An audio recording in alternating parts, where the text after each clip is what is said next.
Observa tu miedo, no para cambiarlo, no para superarlo, no para entenderlo intelectualmente.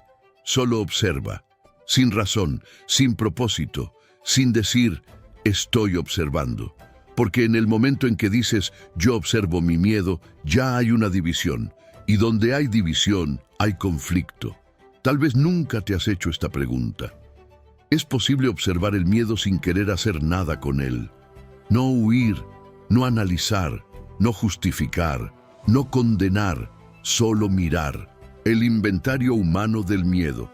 Como ser humano, conoces tus miedos. El miedo a la muerte, el miedo a la soledad, el miedo al mañana, el miedo a perder el trabajo, el miedo a perder a alguien, a perder tu lugar, tu valor, tu energía, tu inteligencia comparada con otros.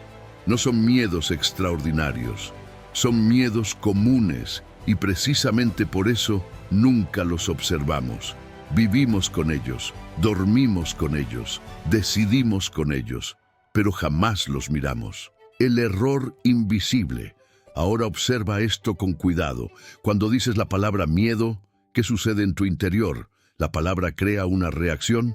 ¿O la reacción existe antes de la palabra? No respondas. Observa, porque esta pregunta no es filosófica, es decisiva. La palabra no es la cosa. La palabra tierra no es la tierra. La palabra dolor no es el dolor. Entonces pregúntate con seriedad, ¿la palabra miedo es el miedo? ¿O el miedo existe sin la palabra? ¿Cómo el lenguaje crea conflicto? Vivimos atrapados en palabras, en símbolos, en etiquetas, en recuerdos, y confundimos la palabra con la realidad. Entonces, cuando aparece una sensación, inmediatamente la nombramos miedo, ansiedad, inseguridad. Y en ese acto de nombrar, la mente ya ha intervenido. La observación se perdió. Porque el miedo nunca termina. El ser humano ha vivido con miedo durante miles de años. Miedo al pasado, miedo al futuro, culpa por lo que hizo, ansiedad por lo que no logró. Y frente a eso, ¿qué hacemos? Escapamos, postergamos, nos distraemos, nos explicamos, nunca observamos. Y mientras no observamos, el miedo continúa. Observar sin separación. Entonces, la pregunta es muy simple. ¿Puedes observar el miedo sin separarte de él? Sin decir, yo estoy aquí, el miedo está allá. Porque cuando hay un observador hay división, y donde hay división hay conflicto. ¿Puedes sentir esa energía del miedo sin nombrarla? Sin decir, esto es miedo. Solo sensación, solo energía, sin dirección. El lugar del pensamiento. El pensamiento tiene su lugar. En la técnica, en el trabajo, en la vida práctica. Pero el pensamiento no tiene lugar en la estructura psicológica. Cuando el pensamiento interviene diciendo, esto está mal, esto debe cambiar, esto debería desaparecer. Ahí comienza la lucha, y de esa lucha nace el miedo. La trampa de querer liberarse. Tal vez al escuchar todo esto, tu mente quiere hacer algo, quiere practicar, quiere mejorar, quiere aplicar. Observa ese impulso, porque en ese mismo impulso la observación se pierde. La observación no se practica, no se cultiva, no mejora con el tiempo. Ocurre cuando la mente no interfiere. Ver sin cambiar. La observación no cambia nada. La observación revela. Y en esa revelación, sin esfuerzo, sin dirección, algo se ordena solo. No porque tú lo hagas, sino porque la verdad no necesita intervención. Tal vez entonces descubras algo esencial, no como una idea, no como una conclusión, sino como un hecho directo. Que el miedo no viene del mundo, no viene de las personas, no viene de las circunstancias, no viene de lo que pueda pasar mañana. El miedo no nace afuera, el miedo nace cuando el pensamiento interfiere. Cuando recuerda, cuando anticipa, cuando compara lo que es con lo que debería ser. Ahí surge la distorsión y observa esto con cuidado. Cuando dices, tengo miedo, ¿quién es ese yo que dice eso? ¿Es diferente del miedo? ¿O es el mismo movimiento del pensamiento nombrándose a sí mismo? Mientras exista un centro que diga, yo observo mi miedo, la observación ya está fragmentada.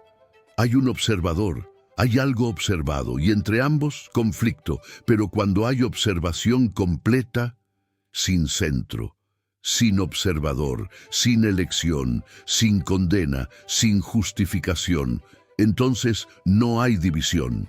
Y donde no hay división, el miedo no puede sostenerse.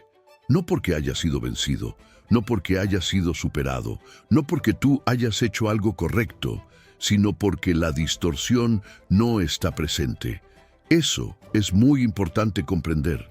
La ausencia de miedo no es una conquista, no es un logro psicológico, no es una meta espiritual, no es un estado que puedas repetir, es simplemente la ausencia de interferencia. Tal vez tu mente, al escuchar esto, quiera quedarse con la experiencia.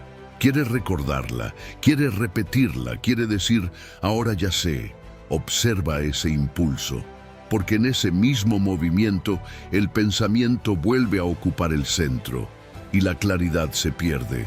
La observación verdadera no se almacena en la memoria, no se convierte en conocimiento, no se transforma en método, ocurre y desaparece, y precisamente por eso es verdadera. Entonces, tal vez la pregunta ya no sea, ¿cómo vivir sin miedo? ¿Cómo liberarme del miedo? ¿Cómo eliminarlo? Esas preguntas nacen del deseo de control. Tal vez la pregunta sea mucho más simple y mucho más honesta. ¿Puedes observar este momento tal como es? No el momento ideal, no el momento que deseas, no el momento sin dolor. Este momento, aunque sea por un segundo sin nombre, sin historia, sin comparación, sin huida, porque en ese segundo no hay distorsión, y donde no hay distorsión, hay claridad. No una claridad que te pertenece, no una claridad que puedas usar, una claridad que no pertenece al tiempo. Y quizá eso sea suficiente, no para cambiar tu vida, no para prometerte seguridad, sino para ver que la verdad no necesita duración. Un instante de percepción es eterno, y tal vez entonces comprendas que observar no es hacer, que ver no es cambiar, que la verdad no llega con esfuerzo. Ella aparece cuando la mente está en silencio, no porque tú la calles, sino porque no interfieres, y donde no hay interferencia no hay miedo. No como una afirmación, no como una esperanza, sino como un hecho.